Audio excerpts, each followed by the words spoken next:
Hey, this is Keith at Half Tracks and Honeybees. Welcome back to part 3 of the Bertha rebuild. There she was in the barn when I found her. Just a reminder of where we've been.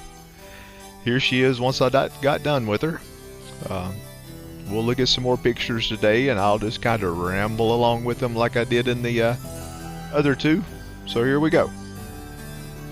Just a shot of the head, the top of the block. There's the armor that goes on the underneath the oil pan. That's a heavy little hunk. That's just a shot of the engine on a dolly. Not sure what that is. That's the heat riser. Goes in the manifold under the carburetor.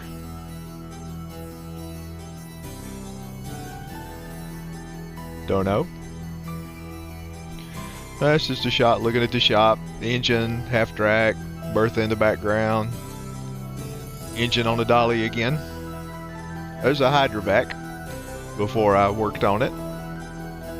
Some old crate paper out of some NOS parts. That's some packages out at the gate waiting for me to pick up. Well, there's the tractor picking up the engine. Had to put some ballast on the back of it. It kept picking up the back tires even with the water-filled tires. There's a hydrovac in the vise. Getting ready to rebuild it. It was an interesting little project. Has some NOS rebuild kits. Instructions weren't that great. Has some good pictures. There's the thermostat that goes in the half track. There's the head. Oil pressure gauge. There's another shot of the thermostat. It's a big old thing.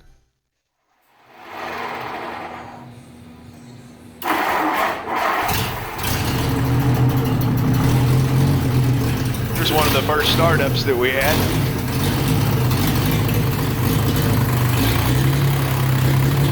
Bring gas in the carb to keep it going. A little noisy. See the battery charger, the battery, the ignition, the coil, everything laying there on the right. And the exhaust kind of ran out of the shop.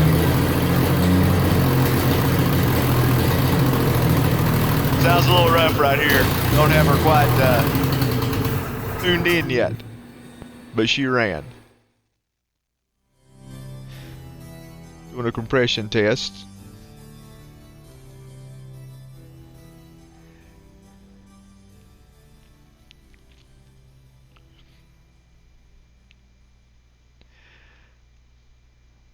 There's the big old battery with the coil on top for the ignition to run her in the stand. That's kind of showing the stand that I built to hold her. Worked out pretty good. There's the NOS distributor. Got the desiccant bags and all. 80-year-old parts, brand new. There's the points, condenser in the distributor. Cap in the rotor.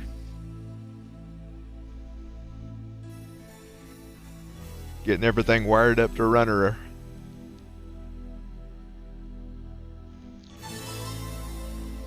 Distributor packed in 1958.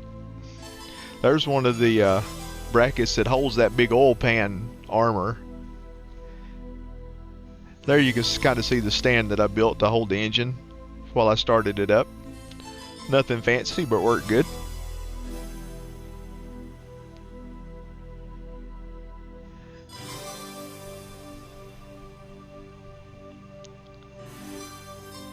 That's just looking in the engine compartment. That was the armor on both sides of the engine. Okay, here we go again. This is a better engine test here. Running a lot smoother.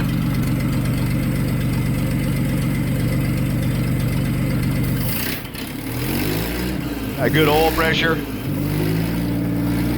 No muffler, but she sounds pretty good that way.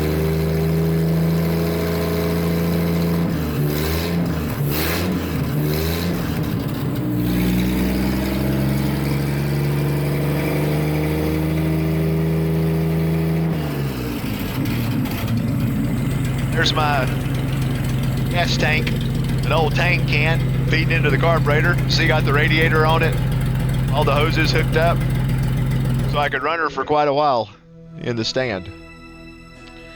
That's a boot that goes over the front knuckle. Those were a pain to put on.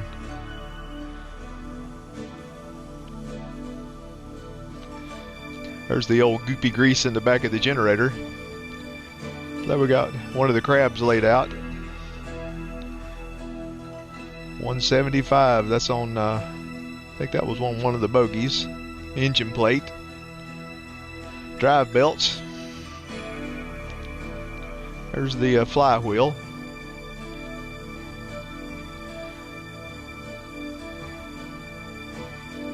There's another shot of how I had the radiator set up on the engine in the stand.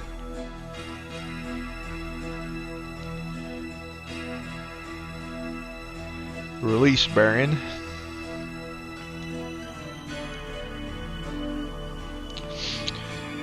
That's showing the engine compartment.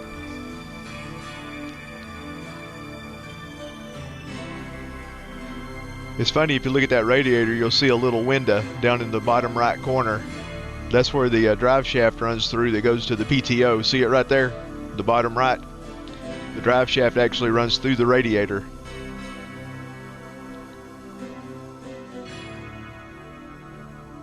Yeah, that little can of gas didn't last long. That's one of the pipes that goes under the radiator to return back to the engine.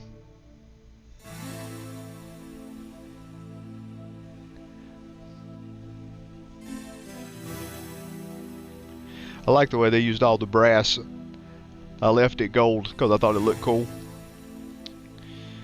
There we got the track wrapped around the hub. There's some the bushings that go inside the crabs. Here we got the cherry picker helping me put the tracks on. Did everything by myself. So I had to have some extra cherry pickers and my gantry crane. I did have to get my wife to help me put the star stencil on the hood. I didn't have enough hands to hold everything down at the same time to get it where I wanted it. So she did help with that. Just like the star on the hood of the Jeep, I had to get her to help me. There's about 500 pounds of workout. Don't need no YMCA when you're playing with the tracks.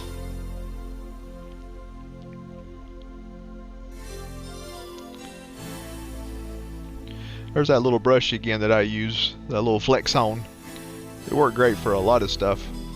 There's where I broke the vise beating on something. That's a shot of the rear motor mounts. I used some original ones when I first put the engine in, but they were so old they actually let the motor move around, and I had trouble with the fan hitting the shroud. I had to go back, and a fellow was making some nice new ones, and I got those and never had that problem again. The tracks made a good little workbench. Put some plywood across the top.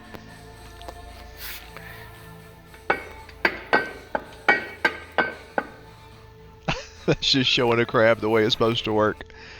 They were locked up so tight when I first took it apart.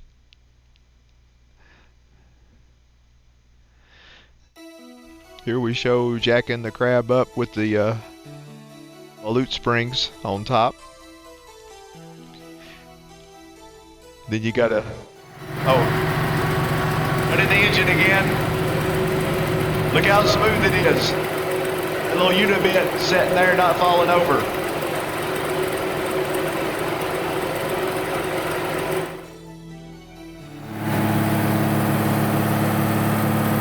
An oil pressure and temperature gauge.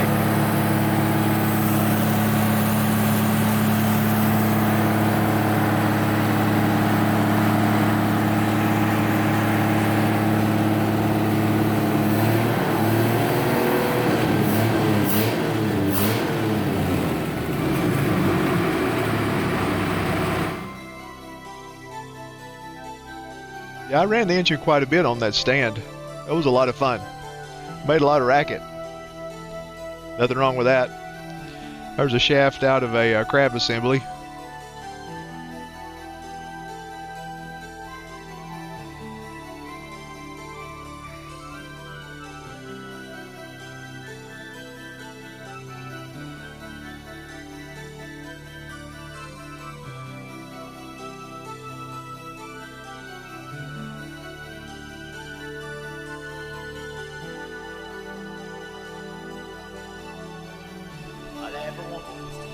There's the big adjustable wrench on the nut adjusting the track tension.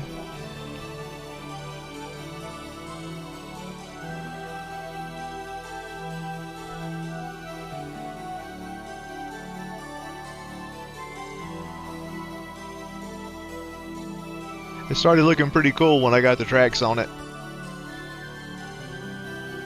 You can see there the tension hadn't been set yet. There it has. Boot on the front steering knuckle.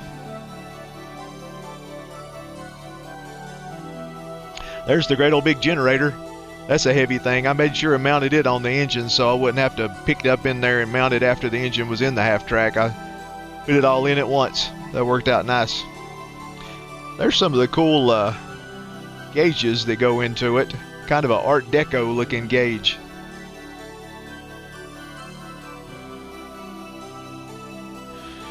There's some of the greasers out of the generator, cleaning them out.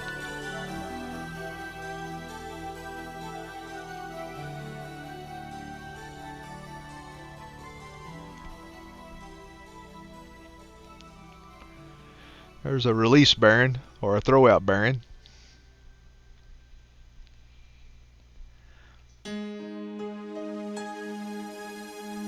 There's a couple of fuel pumps.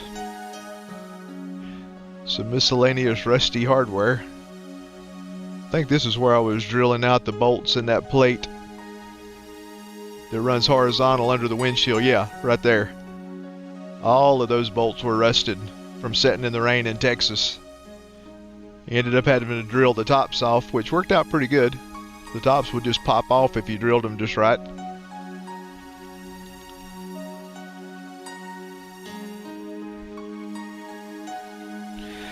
I think here I'm getting ready to paint the engine. Yeah, there we go. Looking a lot better, isn't it? Got the manifold on, the paint, the black heat paint on the manifold, oil filter canister looking good. Oh, there's my wife. Hey, Michelle.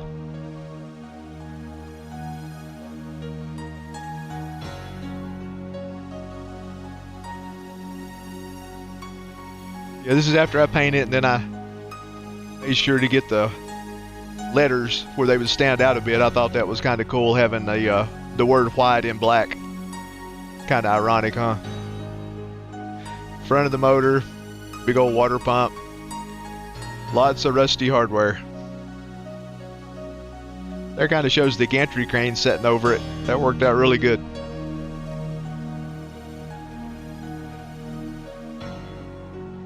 White Motor Company. There we started getting the generator and the starter on. Got the distributor. That was a new old stock starter. Looking nice and spiffy. You can see the braided line coming out of the distributor. There we got the generator. On the right, water pump. The shot of the starter. It's one of the fittings that goes into the generator. Engine's starting to look pretty sweet.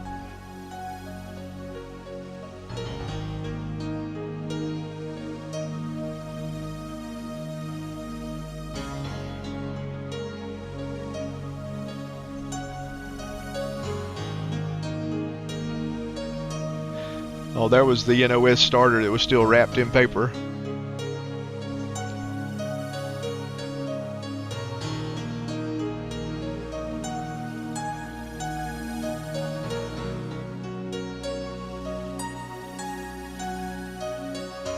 She's about ready to go in right there. You can see the braided lines, the lines coming off the fuel pump going up to the carburetor and the vacuum.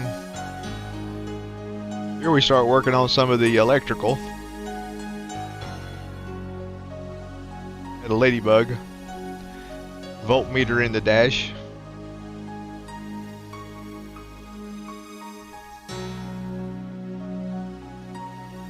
Lots of stuff hanging on my little hanger where I painted a bazillion different items.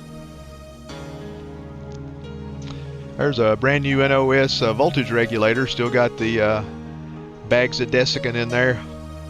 A brand new 80-year-old part packed in 42.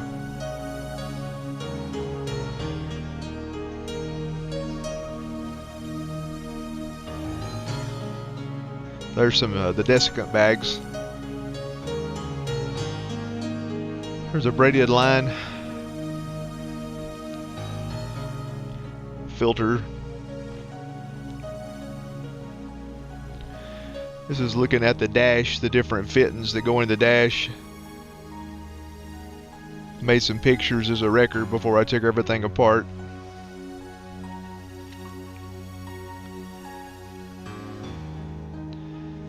Sanding, repairing, painting. Same process over and over and over. I think that's a voltage regulator in the NOS box. There's the fuel pump mounted.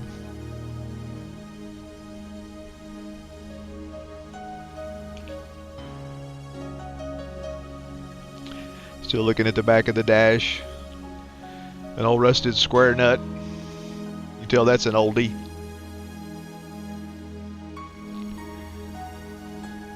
Still looking at the dash.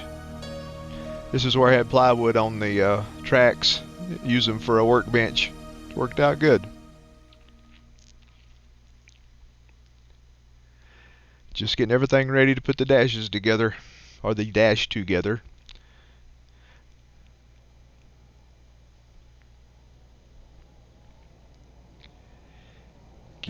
Getting it painted nice and pretty. There's the push rod goes to the fuel pump.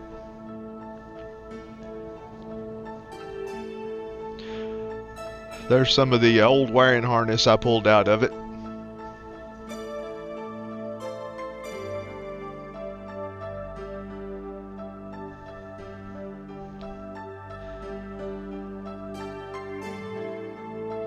Oh, that was a picture from work. That one shouldn't be in there. Okay, getting the gauges in the dash. Everything's starting to look nice and pretty.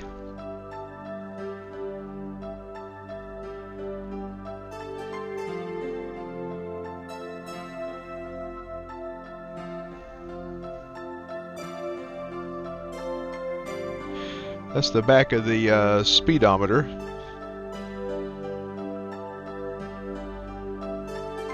Another shot from work. Don't know how those got mixed up in there. Dash is starting to look pretty good.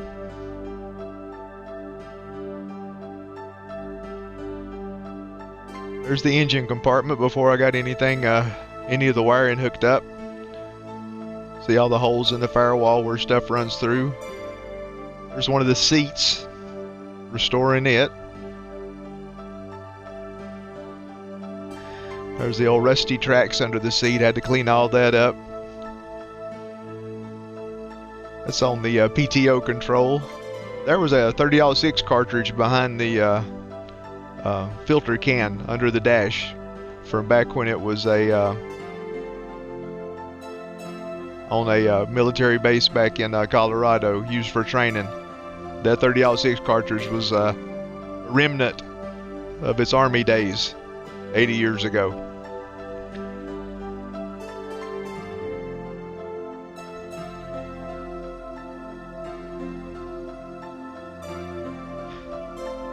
That's the top of the transmission, a little inspection cover. Some of the diamond plate floorboard. There you can see the back of the transmission and the rear end here. I'm starting to get some lines ran. There's my nasty belly. And that's it. Well, I hope y'all enjoyed that. I look forward to doing part 4. So y'all stay tuned. We'll be back in a couple of weeks. Appreciate you stopping by. Have a great day.